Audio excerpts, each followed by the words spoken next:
नमस्कार दोस्तों।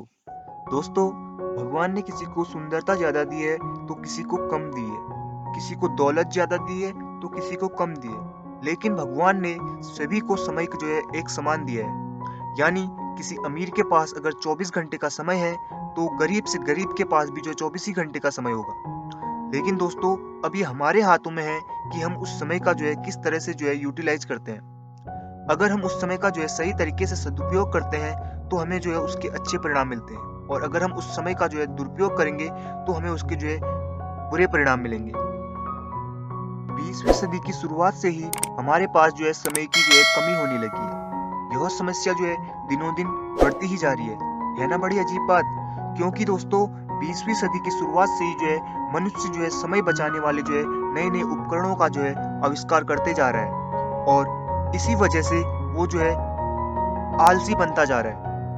दोस्तों, पहले गाड़ियां नहीं होती थी, लेकिन फिर भी किसी को कहीं पहुंचने की जल्दी भी नहीं होती थी। पहले मिक्सर, फूड प्रोसेसर नहीं होते थे, लेकिन किसी भी हाउसवाइफ को सिलबट्टे पर मसाला पीसने में कोई जल्दीबाजी भी नहीं होती थी। पहले लाइट भी नहीं होती थी, लेकिन किसी को भी रात भर जागकर काम करने की जरूरत भी नहीं थी। दोस्तों, आज का समय बहुत जटिल हो चुका है।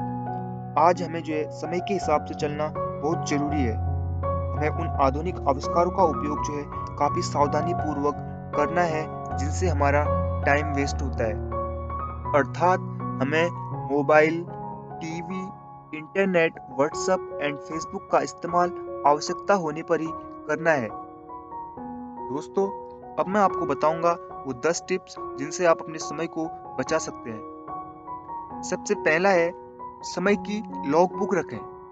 जिस तरह हम अपने पैसों का बजट बनाते हैं कि हमारा पैसा कहाँ खर्च हो रहा है और कहाँ नहीं, उसी तरह हमें अपने समय का भी बजट बनाना होगा। हमें एक डायरी लेनी है और एक सप्ताह तक यह रिकॉर्ड करना है कि हम किस काम में कितना समय खर्च कर रहे हैं। दोस्तों, इससे हमें यह पता चलेगा कि हमारा समय किन किन एक्टिविटीज या कामों में खर्च हो रहा है।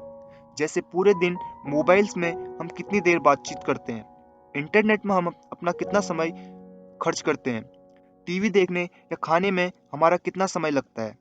ये सारी चीजें हमें अपनी डायरी में रिकॉर्ड करना है, और एक हफ्ते के बाद हमें पूरे हफ्ते का रिकॉर्ड को अच्छी तरह एनालाइज करना है कि हमारा समय किन किन कामों में खर्च हुआ है। लॉगबुक का एनालाइज करते समय हमें यह ध्यान रखना होगा कि कौन से काम महत्वपूर्ण है और कौन से काम महत्वहीन है। कौन से काम न करने पर भी हम आने वाले समय में हमारे फ्यूचर में कोई फर्क नहीं पड़ने वाला है। दोस्तों, इससे हमारी आंखें खुल जाएंगी। हमें पता चलेगा कि हमारा समय किन महत्वहीन कामों में खर्च हो रहा है। दूसरा है, एक निश्चित लक्ष्य। दोस्तों, हमारे पास एक लक्ष्य होना बहुत जरूरी है, जिससे हमें यह अंदाजा रहता है कि हमें क्या बनना है या कहाँ पहुंचना है। दोस्तों, अगर हमारे पास कोई लक्ष्य ही नहीं तो हमारी सफलता संदिग्ध है। जैसे किसी यात्रा पर जाने से पहले हमें यह पता होना जरूरी है कि हमें जाना कहाँ है। उसी प्रकार हमारा एक निश्चित लक्ष्य होने से हमें यह पता होता है कि हमें भविष्य में क्या बनना है या कहाँ पहुंचना है। दोस्तों, निश्चित या स्पष्ट लक्ष्य होने से हमारी सफलता की संभावनाएं बहुत ज्यादा होती है। आपको मैं एक कहानी के माध्यम से समझाता हूँ।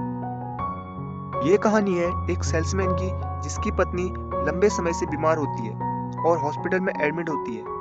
लेकिन इसके बावजूद भी उस सेल्समैन की अर्निंग में इसका कोई इफेक्ट नहीं पड़ता, बल्कि उसे इस साल औसत से दुगना फायदा होता है। उससे इसका कारण पूछने पर उसने बताया कि अस्पताल का बिल उसके सामने रखा था और वह सटीकता से जानता था कि बिल चुकाने के लिए उसे कितना अर्निंग करनी है। दोस्तों, इस उदाहरण से आप समझ सकते हैं कि अगर कोई मनुष्य एक निश्चित लक्ष्य को बना ले तो वो उसकी सफलता की संभावना बहुत ज्यादा होती है। तीसरा है, most important work do first. सबसे महत्वपूर्ण काम सबसे पहले। दोस्तों, अक्सर हमारी दिनचर्या कुछ इस तरह की होती है कि हमारे सामने जो काम आता है हम उसे करने में लग जाते हैं, और इस वजह से हमारा सारा समय छोटे छोटे कामों में ही चले जाता है, और हम अपना वो महत्वपूर्ण काम नहीं कर पाते जो हमें करना चाहिए था।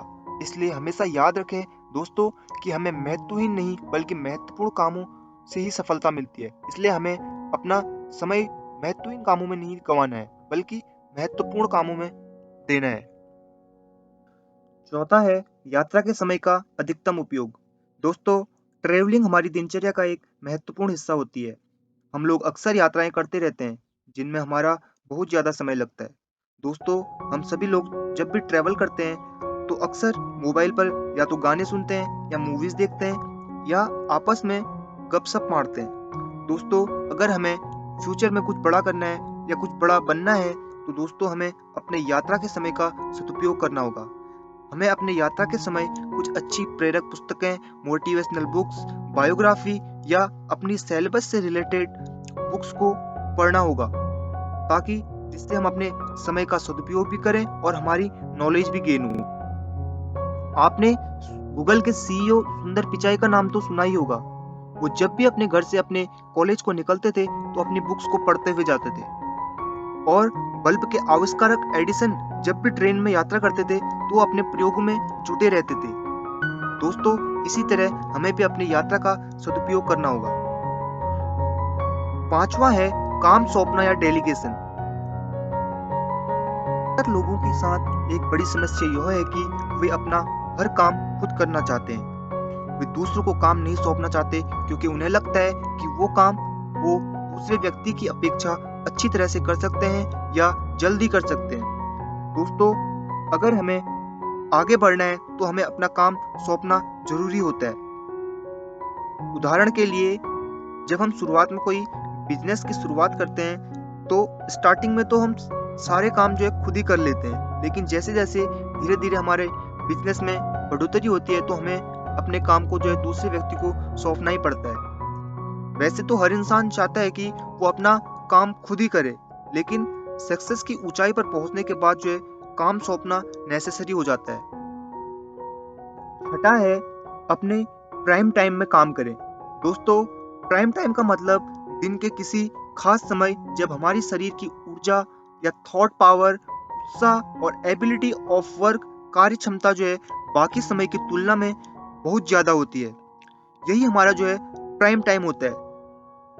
दोस्तों, अब हमें यह पहचानना होगा कि हमारा प्राइम टाइम कौन सा है। हमें अपने प्राइम टाइम में जो है अपने जो है मोस्ट इम्पोर्टेंट काम करने चाहिए, क्योंकि जो है छोटे काम तो हम अन्य वक्त भी कर सकते हैं, लेकिन जिस टाइम हम फ्रेश होते हैं, हमारा मूड फ्रेश होता है, उस टाइम हमें अपने अधिकतर जो है कठिन कामों को करना चाहिए। सातवां है टाइम टेबल बनाना। दोस्तों, हमें अपने समय के सदुपयोग के लिए टाइम टेबल बनाना आवश्यक है, क्योंकि टाइम टेबल बनाने से हमें यह पता चलता है कि हमें किस वक्त कौन से कार्य को करना है। तो दोस्तों, टाइम टेबल अवश्य बनाइए। आठवां है स्वयं को व्यवस्थित करना। अव्यवस्थित जीवन हमारे सामने कई मुश्किलें खड़ी कर देता है। इनमें से एक मुश्किल यह होती है कि हमारा समय न चाहते हुए भी जो है अनावश्यक रूप से बर्बाद हो रहा होता है, और दुखद बात यह है कि इसके लिए हम खुद ही दोषी होते हैं। अव्यवस्था का मतलब है किसी बुक्स या अन्य वस्तु का न मिलना।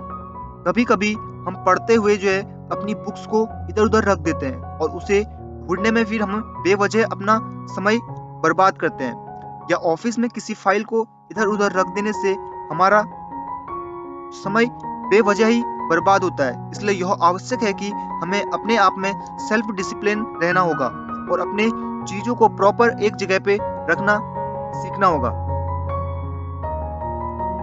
नवा है डेडलाइन बनाना। दोस्तों, डेडलाइन यानी आखिरी समय सीमा। डेडलाइन दरअसल पुराने जमाने में जो है किसी जेल के चारों ओर खींची लाइन होती थी, जिसके आगे आने पर कैदियों को गोली मार दी जाती थी। दोस्तों, हमें भी अपनी डेडलाइन तय करनी होगी। जैसे मुझे ये वाली बुक्स इतने समय में पढ़नी है या मुझे इतने महीने में इतने पैसे कमाने हैं।